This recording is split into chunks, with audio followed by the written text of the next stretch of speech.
7h41 sur Europe 1, la revue de presse Olivier Delagarde, avec des scènes de liesse pour commencer ce matin. Oui, et elles sont d'autant plus frappantes à la une des journaux qu'elles proviennent d'un Proche-Orient qui nous a plus habitués à des scènes de drame ces derniers mois. La liesse à Gaza, à laquelle répond la joie des familles des otages à Tel Aviv.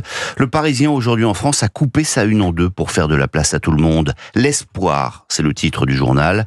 Oui, en Israël et à Gaza, l'espoir renaît, confirme l'opinion en manchette. Alors, bien entendu, tous les journaux restent extrêmement prudents, cet Orient compliqué ayant déjà douché tellement d'espoir passé. Mais, en revanche, pas besoin d'attendre beaucoup pour apercevoir en ombre chinoise la silhouette du grand vainqueur de l'opération. C'est une victoire pour Donald Trump, écrit Lola Ovarles de l'opinion. La trêve, si elle a bien lieu, promet de consolider son image de dealmaker à l'international et en plus de booster sa cote de popularité auprès des Américains. Pour Joe Biden, poursuit-elle, l'annonce d'une trêve à Gaza a une saveur douce amère. Elle résonne comme un aveu d'échec pour lui. Pendant 15 mois, il a tenté de rétablir la paix à Gaza. Son grand rival, lui, y est parvenu en seulement quelques semaines. Alors on reste parmi les supporters de Donald Trump. Nous sommes à New York, Dimitri, dans une salle de sport pas très loin de Wall Street, raconte Solveig Godluc et Bastien Bouchot, correspondant des Échos aux États-Unis.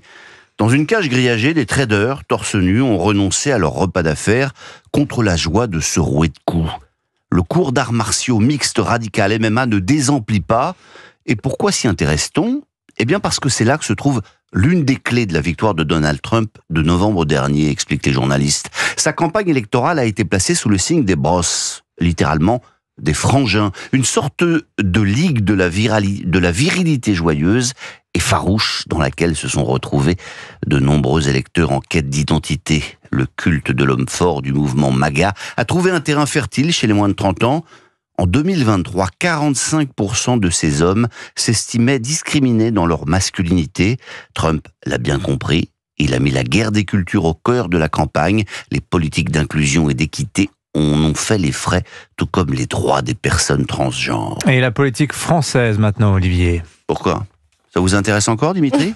Faut bien. François Bayrou contre Olivier Faure, vous parlez d'une affiche, combat de MMA de bac à sable.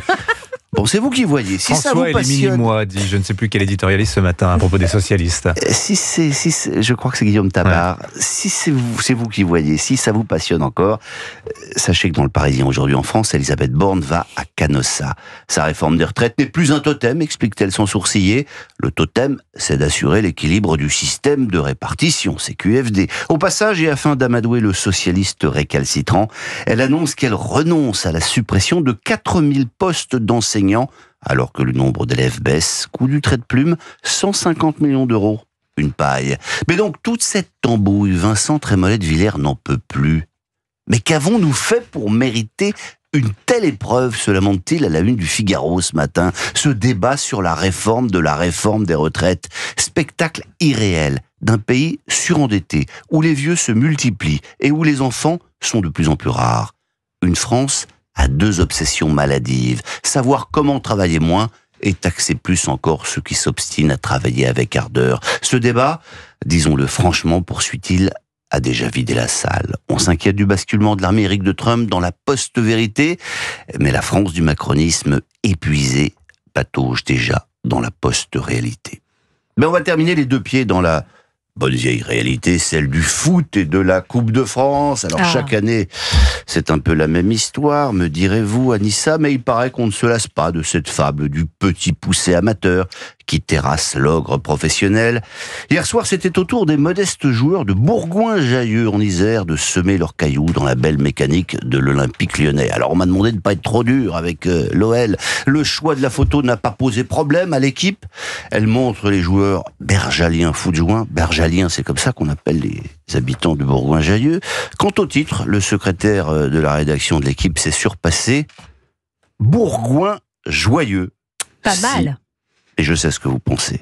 Comme dirait Vincent Trémollet de Villers et les joueurs lyonnais et les pauvres habitants de cette petite ville, qu'avons-nous fait pour mériter une telle épreuve ? Oh, la une de l'équipe, c'est pas mal quand même. Ah ouais, elle est chouette cette une. Mais oui, vous êtes dur. Oh là là, Olivier Delagarde. Décidément. Vous auriez titré comment, tiens? Allez, défi. J'aurais titré sur autre chose. Voilà. C'était un derby Il en botte plus. en touche. C'est à côté de Lyon, 40 Bourgoin-Joyeux. 40 kilomètres. Bon, merci Jailleux. beaucoup. Jailleux, du coup. Jailleux. Merci. Jailleux ou Jallieu? Moi, j'ai toujours dit Jallieu, mais vous semblez. Bourgoin-Jailleux. Oui. On dit Jailleux, Parce je que vous crois. avez souvent dit Bourgoin-Jailleux. Les auditeurs Ah, il y a du Bourgoin-Jailleux rugby nous là-bas, appellent. maintenant, il y a du foot aussi. Merci beaucoup Olivier Delagarde, la revue de presse d'Europe 1 tous les matins. Vous avez rendez-vous aussi de 11h à 13h. Vous connaissez le rendez-vous avec